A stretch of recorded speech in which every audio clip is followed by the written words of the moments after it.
Okay. Hello YouTube. This is my third video, so I thought I'd do a knife review for you all. But this is a knife that probably everybody's seen a review on or owns. This is on the Spyderco Tenacious. Hope you can see this. Tenacious. Model number is C122GP. Yeah, so let's get down to the knife. You'll receive in this average regular Spyderco box in plastic.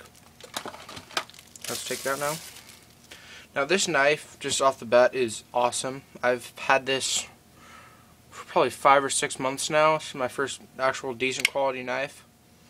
And I love it. It's smooth for, I'll get into specs a little bit later, but it's smooth for the price and you can't really beat it. Okay, so let's get into some of the specs right now. Well, first I have the plain edge blade. See, plain. It also comes in a half serrated and full serrated. The blade length is 3 3/8 of an inch long, or 86 millimeters. And the cutting edge is all of that. If you can see here, there is no ricasso. The blade goes all the way down into the handle. So you get all this cutting edge. The only problem I found with that is it's a little bit hard to touch up or sharpen way down here. Let's see what else. Overall length is 7 3/4 of an inch, or 197 millimeters. The closed length is 4 7/16 of an inch, or 113 millimeters. I like how Spyderco goes so precisely with their inch measurements down to the 16th of an inch. It just goes above and beyond. Most people only do 1/4 or 1/8 of an inch. That's beside the point. Blade thickness is 1/8 of an inch, or 3 millimeters. It's the thickest, and it tapers down. I don't know how well you can see this, but it tapers down pretty thin, so you can get some delicate tasks done. The blade steel is a 8CR13 MOV. This knife is made in China, but if you have something against that, I understand. But if you don't let that fool you. It is a great knife. Yeah, it's a great knife. The handle material is G10. It's pretty nice textured. Not super grippy, but that's enough grip for everyday use. Yeah, the weight is 4 ounces, or 115 grams. So, yeah, let's get all the specs out of the way. MSRP is $54.95, but you can find this knife for as little as $25 to up to about $35, depending on where you look. I actually paid about $27 for this knife at yourcornerstore.com, but I'm not going to try to promote them or anything. Yeah, so let's get down to the knife. Now this knife, for this price point, it's very smooth. It's a liner lock. There's ridges for grip on the liner. I find that helps. They're very sharp and it'll catch your fingers, so you're not going to slip off the liner and miss it. There is ridges on the top of the blade, what's it called? The ramp, so you can get a nice solid grip in your hand like this. It works very well. Just in this grip, you get good cutting power. Get enough just to open mail, to cut boxes, to rope. I've cut about 1.5 inch thick rope with this. The only problem is being not serrated, it doesn't cut as well through rope. But if you need to cut rope a lot, I suggest getting the half or fully serrated model.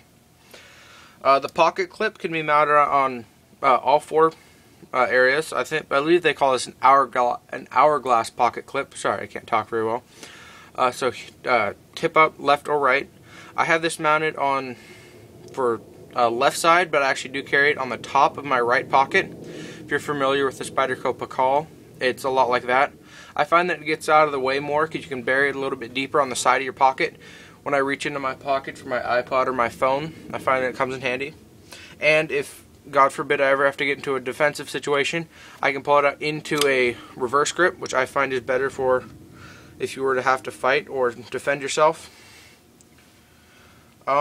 Yeah, it does the classic Spyderco look, I believe. It's very cool. This classic spider hole works very well.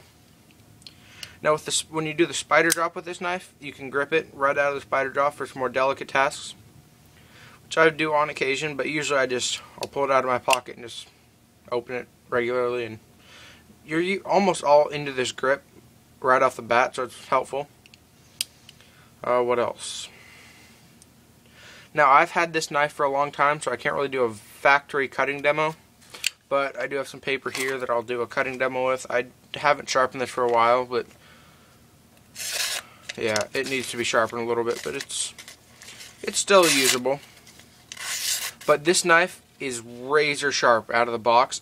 You can shave hair extremely easily. You can curl paper, which I believe is a very good test for sharpness. Which where if you were to put the paper almost, or the blade almost flat onto the paper, if you run the blade along, the paper that will curl almost as there, but not really.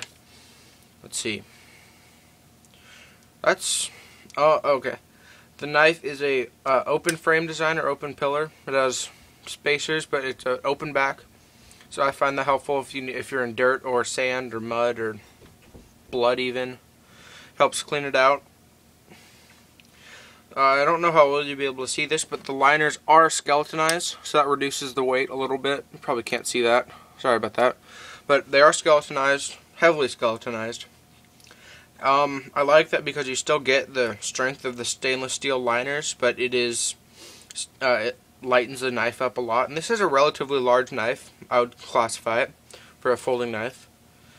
Almost a 3.5-inch blade. Nothing to make fun of. Yeah, so for 4 ounces, this is pretty nice. This is one of 4 in a series. I believe they call their economy or value or something like that line. With this being the first one out, then I believe the Spyderco Persistence, which is a smaller version of the Tenacious. All these are just smaller or larger versions. Then the big brother, the larger Resilience, which I believe is a 4.5-inch blade. So that would be mostly for, I wouldn't really consider that an everyday carry knife unless you have massive hands. This knife, I have big hands. I have pretty big hands. I'm a big guy. But this knife, it fits my hand very well. I kind of would like to see the handle be a little bit longer. That's just, I have big hands and I can't really complain. I've heard it fits most people very well. What else do I have to say? This knife, I've used it almost every day I've carried it, and it works well. It works better than well. Oh, I didn't finish with the value line. And this year they actually did come up with the final in their value line. It's called the Spyderco Ambitious. It's a smaller version of the Tenacious. I believe it only has about 1.5 inch blade. So it's what was the word? I would compare it to their Dragonfly or Delica series. Most of you know what those are. But the Tenacious is a wider knife if you were to compare it. The blade is wider if you were to compare it to, say, the Endura or the Delica, which I find it has a lot of belly.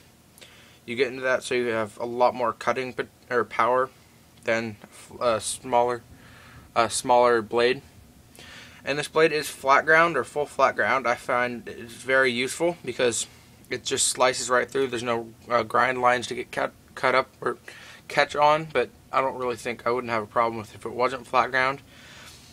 And I just think flat ground looks better personally. Yeah, it's torque screw construction. And something I've found, the torque screws for the pocket clip and the pivot point are regular, and then for the construction they're metric. I don't know if that's something wrong with my knife or it's on all knives or all these knives. But yeah, lanyard hole, just decent lanyard hole. You can thread paracord through it, not super easily, but easily enough that it'll fit paracord. I've put a lanyard on this. I don't personally like it with a lanyard. If I do have a knife with a lanyard, say my Remington for example, this is just cheapo. I did put a Chris Reeve style lanyard on. That's because this knife does have no pocket clip, or it did, but it broke. That's what you get for paying $10 for a knife. That pretty much wraps it up. Spyderco Tenacious, awesome knife, awesome price. Get one.